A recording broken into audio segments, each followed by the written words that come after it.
दोस्तों मैं हूं लखन मेहता और आप देख रहे हैं टॉप खबरी शो। दोस्तों आज का वीडियो जो 22 अप्रैल को पहलगाम में जो घटना हुई है उस विषय को लेकर आया हूं।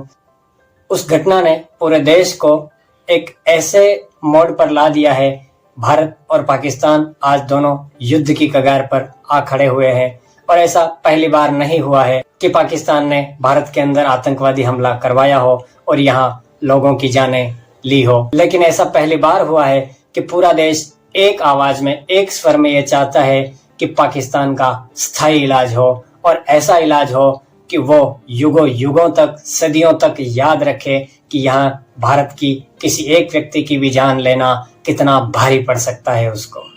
लेकिन ये विषय सरकार, आर्मी और डिफेंस मिनिस्ट्री का है। उनको जो देश हित में लगता है वो करेंगे और मोदी जी ने सेना के तीनों अध्यक्षों को खुली छूट दी है कि आप तय करिए तारीख और आप तय करिए कि कितना नुकसान करना है, आप तय करिए कि कहाँ नुकसान करना है। और जैसा कि हम जानते हैं कि भारत की जल सेना, थल सेना और नेवी इतनी सक्षम है कि पाकिस्तान उसके सामने दूर दूर तक कहीं टिकने वाला नहीं है। लेकिन मेरी चिंता दूसरी है।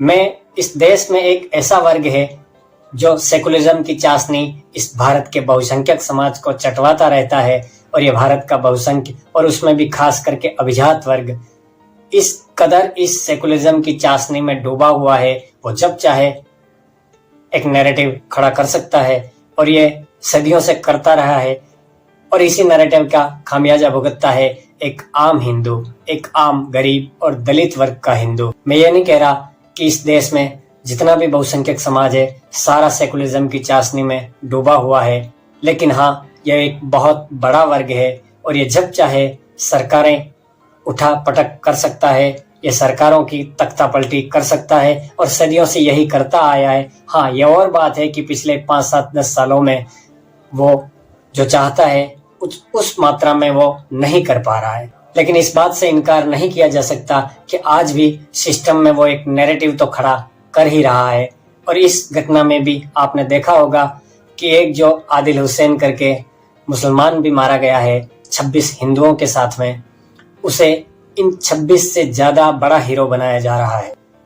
कश्मीर के मुख्यमंत्री ने वहां की विधानसभा में कह दिया कि ये जो आदिल हुसैन है वो मरना नहीं चाहता था, लेकिन वो उन 26 हिंदुओं को बचाने गया इसलिए वो भी मारा गया जो खच्चर वाला था। इसका मतलब आप क्या कहना चाहते हो? वो जो 26 लोग थे वो मरना चाहते थे, वो मरने के लिए कश्मीर गए थे। सेकुलरिज्म की 2 ऐसी मिसालें बताऊंगा, उन मिसालों से यह साबित कर दूंगा कि मैं जो कह रहा हूं उस बात में कितना दम है, कितना वजन है। और ये दोनों घटनाएं कोई अभी की नहीं है। इन दोनों घटनाओं के बीच 35 साल का डिफरेंस है, 35 साल की दूरी है।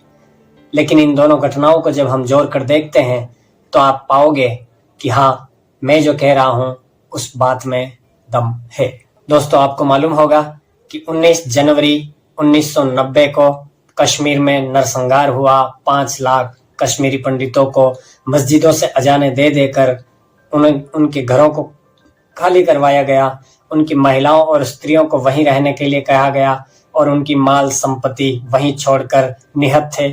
केवल पुरुषों को वहां से निकलने के लिए मस्जिदों से ऐलान हुआ, लाउड स्पीकर से ऐलान हुआ।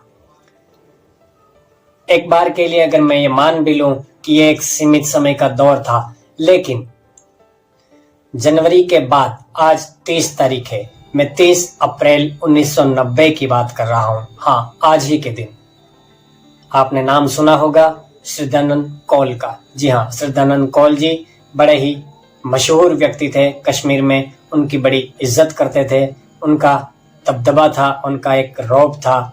जब जनवरी में नरसंहार हो रहा था तो वो कश्मीर छोड़कर नहीं गए, वो वहीं रह गए। 30 अप्रैल को शाम के वक्त उनके घर 3 आतंकवादी आते हैं और उन्हें शहर के बाहर, गांव के बाहर किसी एकांत जगह पर मिलने के लिए ले जाने की जिद करने लगे। तो उनके छोटे बेटे ने जिद की कि भाई बाबा को आने में वापस दिक्कत हो सकती है तो मैं भी साथ चलूंगा। उन्होंने कहा चलो ठीक है चलो। बात यहीं तक नहीं है दोस्तों। उसके अगले ही दिन 1 तारीख को, जी हाँ 1 मई 1990 की बात कर रहा हूँ, दोनों पिता पुत्र की लाश शहर के बाहर, गांव के बाहर एक पेड़ से लटकी हुई पाई गई और केवल उनकी जान नहीं ली गई थी, उनके अंग पर एक भी शरीर में हड्डी नहीं बची थी जिसे तोड़ा न गया हो। उनके शरीर पर हाथों और पांवों के एक भी नाखून नहीं बचा था जिसे निकाला नहीं गया था। उनकी आंखें फोड़ दी गई थी, गर्म सरिये डाले गए थे, उनके सिर के लगभग 15-20 छेद कर दिए गए थे और तब उनके गांव के आजू बाजू के कोई मुसलमान उन्हें बचाने नहीं आए, बल्कि मैं ये दावे के साथ कह सकता हूँ कि उनकी मुखबरी भी उनके किसी पड़ोसी ने ही की होगी, क्योंकि ये वही करते हैं। अभी 2-3 साल पहले की बात है, राजस्थान में एक कन्हैयालाल दर्जी की हत्या हुई, महाराष्ट्र में उमेश कोले की हत्या हुई। आप किसी भी हत्या के घटनाक्रम को जब आप देखेंगे, उनकी जांच करेंगे और उस स्तर पर जाकर उसका विश्लेषण करेंगे तो आप पाएंगे कि उसकी मुखबरी कोई पड़ोसी और जो यहीं का रहता है वही करता है। आतंकवादी केवल पाकिस्तान से नहीं आते हैं, उन्हें शरण यहाँ भी मिलती है। शरण देने वाले कौन है? आखिर आतंकवादियों के साथ उनका क्या रिश्ता है? दोस्तों, दूसरी घटना अभी जो पहलगाम में 26 लोगों की हुई, मैं उसी घटना की बात कर रहा हूँ। जी हाँ, इसमें एक एकता तिवारी, उत्तर प्रदेश के जौनपुर जिले की एकता तिवारी भी थी और उनका एक फेसबुक पर इंटरव्यू बड़ा वायरल हो रहा है। वो कह रही है कि भाई जो खच्चर वाले थे वो उन्हें ऊपर ले जा रहे थे और ऊपर जाते समय जो खच्चर वाला था वो उनसे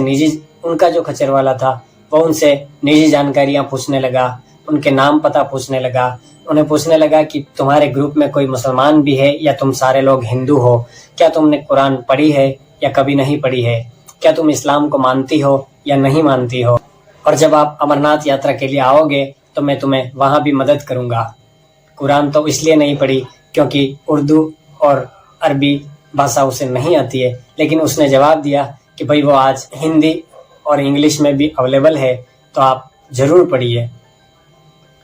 बात यहीं तक होती तो दोस्तों कोई एतराज नहीं था, लेकिन उसने जब कहा कि आप अमरनाथ यात्रा के लिए आओगे तो हम वहां भी मदद करेंगे, तो इसने कहा कि आपका नंबर दे दीजिए, हम वहां आएंगे तो आपको जरूर कॉल करेंगे। तो उसने कहा कि नहीं, मेरे पास मोबाइल ही नहीं है। और उसके 2 ही मिनट बाद उसके मोबाइल की रिंग बजती है, वो अपने जूते से मोबाइल निकालता है और बात करता है। सामने वाला कौन था वो तो दिख नहीं रहा था, लेकिन ये जो बात कर रहा था वो तो खच्चर पे साथ में चल रहा था। तो एकता तिवारी सुन रही थी। वो अपने इंटरव्यू में कहती है कि फोन आने पर उसने कहा, हाँ हमारे साथ 20 लोग हैं और प्लान ए फेल हो गया है, अब प्लान बी पर काम करिए और कुछ जल्दी करिए। और उसने कहाँ हथियार छुपाए हैं उसकी जानकारियां भी दे रहा था, और हाँ कितने हथियार छुपाए हैं और कौन कौन से हथियार छुपाए हैं उसकी सारी जानकारी वो फोन में दे रहा था। एकता तिवारी तुरंत इस बात को समझ गई और उसने जहां ये घटना हुई, जहां गोलीबारी हुई, वहां से 500-700 मीटर पहले ही रोक दिया। वो जिद करने लगा, नहीं आपको ऊपर तो चलना ही पड़ेगा। तो इन्होंने कहा कि नहीं, आपके पूरे पैसे यहीं ले लीजिए, लेकिन हम ऊपर अब नहीं जाना चाहते, हमें नीचे जाना है, हमारा नीचे कोई वेट कर रहा है। इस तरह की बहाने बनाकर वो वहां से उतर गई तो आज जिंदा है। दोस्तों, जब इन दोनों घटनाओं को हम जोड़कर देखते हैं, श्रीदानंद कौल से एकता तिवारी तक, हमें शत्रुबोध नहीं है, हम इसलिए मारे जाते हैं। और जब तक शत्रुबोध का भाव जागृत नहीं होगा, हिंदू इसी तरह मारा जाता रहेगा। उन्हें कोई कंफ्यूजन नहीं है, उनका शत्रुबोध का भाव बड़ा क्लियर है। इसलिए वो चाहे यहाँ से हो, चाहे वहां का कोई आतंकवादी आता हो, उनका शत्रुबोध बड़ा क्लियर है। ये शत्रुबोध, भाईचारा और ये सेकुलरिज्म की चाशनी केवल हिंदू को ही चटवाते हैं, और हिंदू इतना मूर्ख है कि इसे चाटता आ रहा है। आखिर क्या कारण है कि हर बार आतंकवादी और मारने वाला एक ही टिपिकल मजहब का होता है, और इस बार तो नाम पूछ कर मारा गया। जब नाम पूछ लिया तभी पता चल गया था कि यह हिंदू है। उसके बाद भी उसकी आइडेंटिटी चेक करने के लिए, उसकी फिजिकल आइडेंटिटी चेक करने के लिए उसका पैंट उतारा गया। इसीलिए कहता हूं दोस्तों, ये शत्रुबोध का भाव जागृत करिए। जब तक शत्रुबोध का भाव जागृत नहीं होगा तो चाहे मोदी जी हो, आर्मी हो, आपको आपके घर में बचाने नहीं आएगी, क्योंकि यह आपके गली मोहल्ले का भी हो सकता है, या आपके पड़ोस का भी हो सकता है, या आपके गांव का भी हो सकता है, या आपके शहर कस्बे कहीं का भी हो सकता है, या आपके साथ में काम करने वाला भी हो सकता है। जरूरी नहीं है कि आतंक की सीमा पार से ही आए। इसलिए अंत में हाथ जोड़कर यही निवेदन करूंगा कि शत्रुबोध होना चाहिए। शत्रुबोध के भाव को जागृत करिए। शत्रु और मित्र में अंतर करना सीखिए, नहीं तो आप इसी तरह मारे जाते रहोगे और बड़े अफसोस के साथ कहूंगा कि आपको कोई सरकार नहीं बचा सकती। तो दोस्तों, आज के इस वीडियो में इतना ही। मिलते हैं किसी अगले वीडियो में, तब तक के लिए नमस्कार।